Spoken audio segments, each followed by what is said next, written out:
Welcome to EduCasts, home of EduCasters. A common criticism or fear regarding SDT is that it promotes permissiveness. Critics worry that if you focus too much on autonomy, the classroom will lack discipline. But SDT researchers clarify that autonomy is not the opposite of structure. It is the opposite of control. Structure is actually vital for competence. You cannot feel competent if you don't know what is expected of you or how to achieve it. A chaotic classroom where the rules change every day is a nightmare for motivation. Students need clear expectations, consistent guidelines, and predictable consequences. The magic happens when you combine high structure with high autonomy support. Low structure, low autonomy, chaos and neglect. Nothing gets done. High structure, low autonomy. The boot camp model, strict, rigid, effective for rote obedience, but terrible for deep learning. High structure, high autonomy. The authoritative model, clear rules and high standards, but students are given a rationale for them and treated with respect. This is the sweet spot. For example, a teacher can have a strict rule about handing in work on time, structure, but they can support autonomy by allowing a grace pass once a semester or by asking students to help brainstorm the consequences for late work at the start of the year. The structure remains, but the student feels a sense of ownership over it. When schools get this right, when they create an environment that feeds these three needs, the payoff is huge. Deep learning versus surface learning. Students motivated by external factors, grades, fear, tend to engage in surface learning. They memorize the facts for the test and dump them from their brains the second they walk out the door. They cut corners. They want the quickest route to the reward. Students who are autonomously motivated engage in deep learning.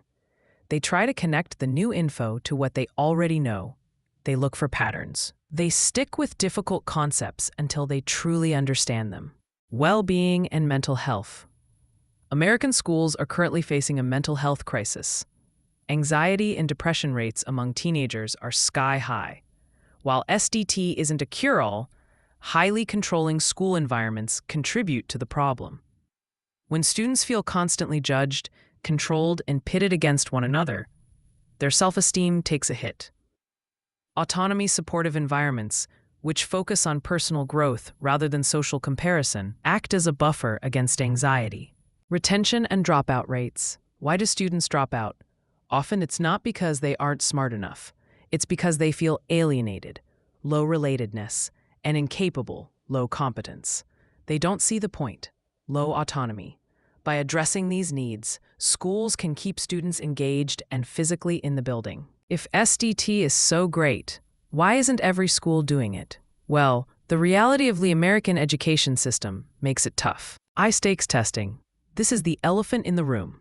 The No Child Left Behind era and subsequent policies have placed an enormous emphasis on standardized testing. When a teacher's job security or a school's funding depends on test scores, the pressure rolls downhill. Administrators pressure teachers, and teachers pressure students. It creates a controlling atmosphere by default. Teachers feel they don't have time to nurture autonomy. They have to teach to the test. The curriculum crunch. Teachers are often handed a curriculum that is a mile wide and an inch deep. They have to cover a massive amount of content. Allowing for student choice or exploration takes time. Time they feel they don't have. It's easier to lecture than to facilitate. Classroom management myths. Many teachers, especially new ones, are terrified of losing control. They are taught that they need to be the alpha in the room. Giving up control feels risky.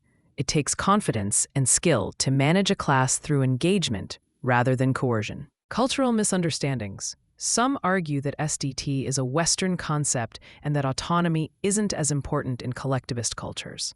However, research has largely debunked this. While the expression of autonomy might look different, example, making a choice that honors one's family rather than just oneself, the fundamental need to feel volition is universal. No one anywhere likes to feel like a puppet. So, how do we bridge the gap between the theory and the grind of a Tuesday afternoon? Here are some actionable ways educators can start weaving SDT into their fabric. 1. Revamp the feedback loop. Stop using feedback as a judgment. Instead of just putting a grade on a paper, write comments that focus on the process. You really nailed the structure of this paragraph, but the evidence here is a bit thin. How could you beef that up? This supports competence without feeling like a slap on the wrist. 2. Foster peer teaching. Nothing builds relatedness and competence like teaching someone else. Jigsaw classrooms, where students become experts on one piece of the puzzle and teach it to their group, are fantastic for this.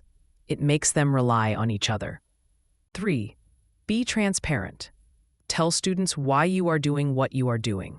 I know this rule about no phones seems strict, but it's because I want you to talk to each other during the discussion. You might be surprised at how much students respect honesty. 4. Scaffolding for success. To build competence, break big, scary tasks into small, bite-sized chunks. If a student is failing, don't just tell them to work harder. Give them a ladder. Show them the first step. When they succeed at step 1, their confidence grows for step 2. 5. Catch them being good, but be careful. Praise is tricky. Good boy, or you're so smart, can actually backfire because it sounds controlling, or praise is a fixed trait. Instead, praise the effort and the strategy. I noticed you kept trying different angles to solve that geometry problem until it worked. That was tenacity. Education is at a crossroads. We have more data than ever, yet we seem to be struggling more than ever to keep students engaged. We are competing with TikTok, video games, and a world of instant gratification. The old school methods of sit down, shut up, and memorize this simply don't cut it anymore. They never really did, but now the cracks are undeniable. Self-determination theory offers a blueprint for a more human-centered approach to education. It reminds us that students are not empty vessels waiting to be filled with facts. They are active organisms, naturally curious and eager to grow, provided their basic needs are met. By focusing on autonomy, we help students own their learning. By focusing on competence, we give them the tools to succeed. By focusing on relatedness, we ensure they feel safe enough to try. Implementing this isn't about tossing out the curriculum or letting students run the show entirely. It's about a shift in posture. It's about moving from doing education to students to doing education with students. It requires patience, empathy, and a willingness to let go of a little control to gain a lot of engagement. When we get this right, we don't just get better test scores. We get students who are resilient, creative, and lifelong learners. We get students who don't just ask, "Is this on the test?" but instead ask, "Why does this work?" And ultimately, isn't that the whole point?